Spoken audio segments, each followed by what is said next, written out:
সঠিক সময়ে সঠিক পরিচর্যা যদি দিতে পারেন গাছে ফুল ফল খেলতে খুবই খুবই খুবই বাধ্য। হ্যালো এভরিওয়ান, আসসালামু আলাইকুম। কেমন আছেন আপনারা সবাই? আলহামদুলিল্লাহ আমি তো আছি, কোনো রকম হে ফিভার এখনও ছাড়েনি, অনেক খারাপ অবস্থা। তারপরেও আপনাদের সাথে ভিডিওটি শেয়ার করতে আসলাম। আজকে চাইনিজ লাউয়ের কী অবস্থা, বর্তমান আপডেট এবং এই পর্যায়ে এসে আমি কী যত্ন দিতে যাচ্ছি।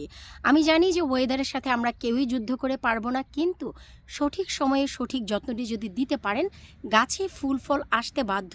টিকে থাকা হচ্ছে উপরওয়ালার হাতে। ওয়েদার ভালো না থাকলে কখনই টিকে থাকবে না।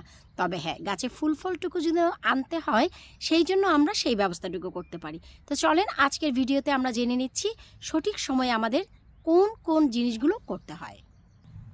শুকর আলহামদুলিল্লাহ, এই হচ্ছে আমার চাইনিজ লাউ গাছটি।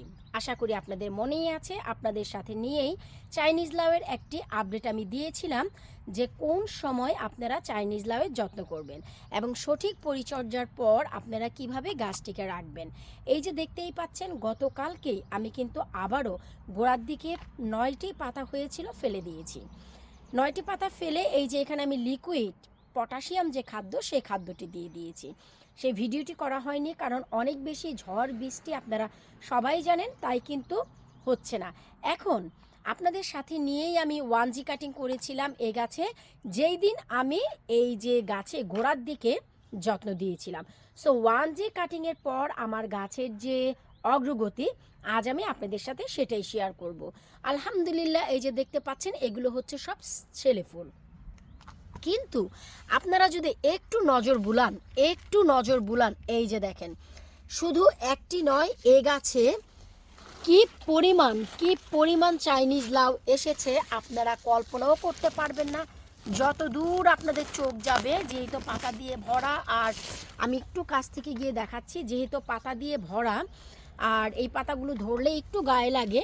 আলহামদুলিল্লাহ, এই যে দেখেন এখানে কিন্তু একটি মেয়ে ফুল ফুটে আছে। আমি এখন এটাকে পরাগায়ন করে দিব, আমি এটাকে পরাগায়নও করিয়ে দিব। তো আমি জাস্ট একটু দেখাচ্ছি, আপনারা দেখেন 18টি চাইনিজ লাউ অলরেডি এসেছে। এই যে প্রত্যেকটি প্রতিটি গোড়ায় এই যে দেখেন একটি, তারপরে হচ্ছে আমি আরও একটি ক্যামেরাটি এই যে নিয়ে আসছি, তারপরে এই যে দেখেন একটি, তারপর আমি আরও বেশ কিছু ম্যাজিক আপনাদের দেখাচ্ছি। একটু আপনারা অপেক্ষা করেন, তাহলে আমি আপনাদের দেখাতে পারবো। এত হিউজ পরিমাণ চাইনিজ লাউ এসেছে রে ভাই।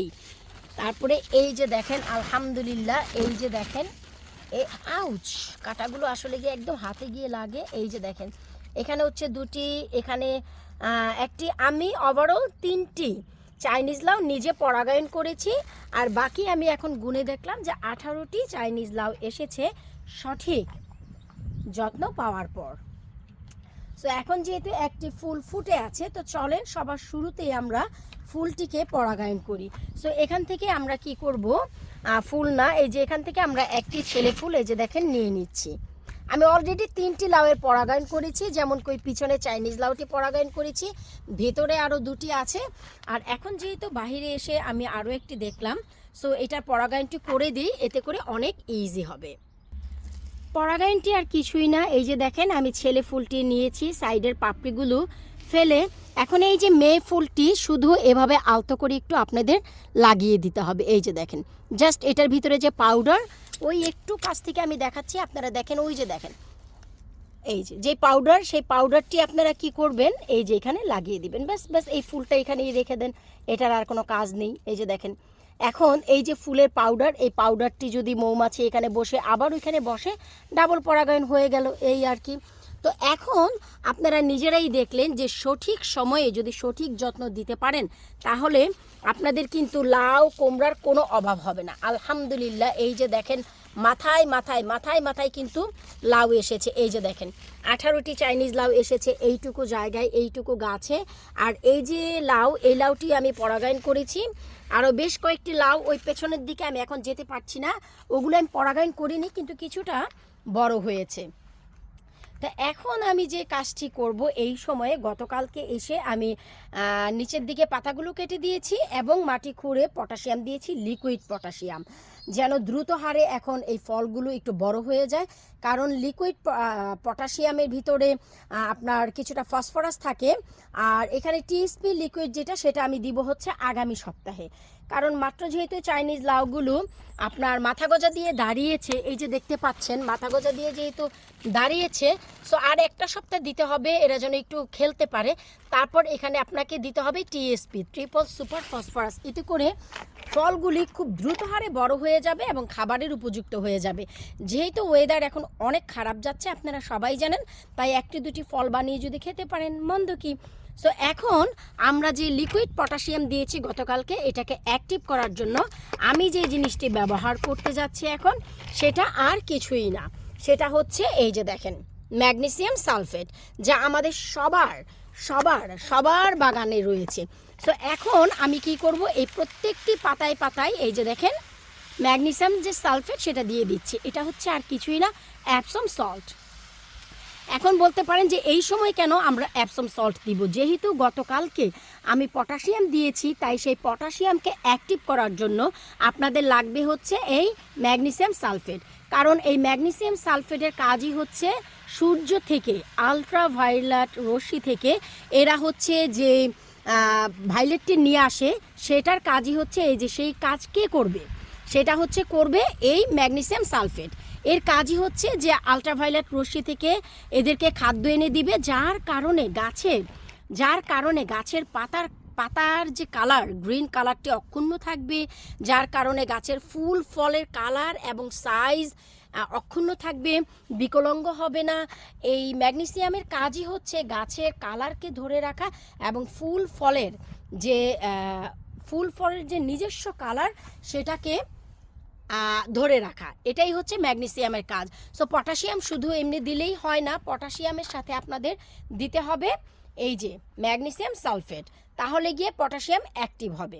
কারণ পটাশিয়াম দেওয়ার ফলে আমাদের যে সূর্য থেকে যে রশ্মিটি দরকার, সেটা খুব দ্রুত হারে নিয়ে আসবে এই ম্যাগনেসিয়াম। সো ম্যাগনেসিয়াম গাছে দিলেই ওরা সূর্য থেকে সেই জিনিসটি বহন করে নিয়ে আসে। আর এই যে গাছের পাতাগুলো দেখতে পাচ্ছেন অসাধারণ, যদিও আমরা চাইনিজ লাউয়ের পাতা অত খাই না, আমি তো খাই না, আপনারা খান কিনা জানি না। এই যে দেখেন কত বেশি বেশি বেশি সতেজ, আলহামদুলিল্লাহ। রসুনের যে বাককিলা সেটাই স্প্রে করেছিলাম, তার কারণে এত চমৎকার আছে। সো আপনারা তো বুঝতেই পারলেন যে এই পর্যায়ে এসে গাছের কি যত্ন দিতে হবে। আমি এর আগে চাইনিজ লাউয়ের একটি যত্ন দেখিয়েছিলাম, সঠিক সময়ে সঠিক পরিচর্যা, তার ফলে গাছের এই হচ্ছে ভাই উন্নতি হয়েছে আমার। তারপর গতকালকে বিকেলে যেহেতু ওয়েদার অনেক খারাপ ছিল, 9:30টার দিকে আমি এই কাজ করেছি। নিচের দিকের অনেকগুলো পাতা ফেলে আবারও ডগাটি একেবারে সূর্যের তাপ যেন পায়, মাটিটি খুঁড়ে লিকুইড পটাশিয়াম দিয়েছি। এই পর্যায়ে লিকুইড পটাশিয়াম দিলে গাছ দ্রুত হারে খাদ্য নেবে এবং দ্রুত হারে ফল ফুল ছাড়বে। কারণ আমাদের ওয়েদার এবছর এত খারাপ যাচ্ছে, আপনারা যদি শুকনো খাদ্য দেন তাহলে সেটা ডিজলভ হয়ে গাছে যেতে অনেক টাইম লাগে। সো আমি প্রিফার করি এখন হচ্ছে লিকুইড খাদ্যগুলো দেওয়ার জন্য। সেই কারণে এই হচ্ছে ভাই আমার বর্তমান অবস্থা। আর এখন আমি যে লিকুইড পটাশিয়াম দিলাম সেটাকে অ্যাক্টিভ করার জন্য আমি ইউজ করলাম হচ্ছে ম্যাগনেসিয়াম সালফেট, যেন এই খাদ্যটি অ্যাক্টিভ হয়ে যায় আর গাছের জন্য খুব দ্রুত হারে কাজ করে। আর এটা কাজ করবে হচ্ছে এই যে সূর্যের মাধ্যমে আলট্রাভায়োলেট রশ্মি নিয়ে এসে গাছকে খাদ্য যোগান দিবে। আর তার ফলে গাছে ফুল ফলগুলো টিকে থাকবে, গাছে ফুল ফলগুলো হেলদি থাকবে, গাছে ফুল ফলের সাইজ, রং, কালার, রূপ সব কিছু অক্ষুণ্ণ থাকবে। এটাই হচ্ছে ম্যাগনেসিয়াম সালফেটের কাজ। তো আশা রাখছি এই যত্নটি যদি আপনারা বহাল রাখেন, আপনাদের গাছেও ভুরি ভুরি চাইনিজ লাউ আপনারা পাবেন। আমার নিজেরও আসলে ভালো লাগে না যে গ্লাস পরে ভিডিও করে, কিন্তু কি করব, গ্লাস পরেও ট্রাস্ট মি আমি কিন্তু এক চোখ বন্ধ করেই রেখেছি।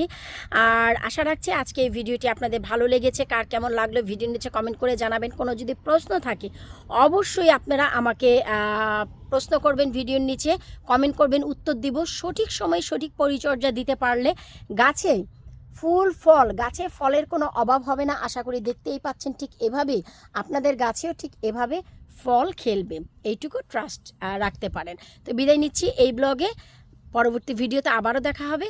আল্লাহ হাফিজ।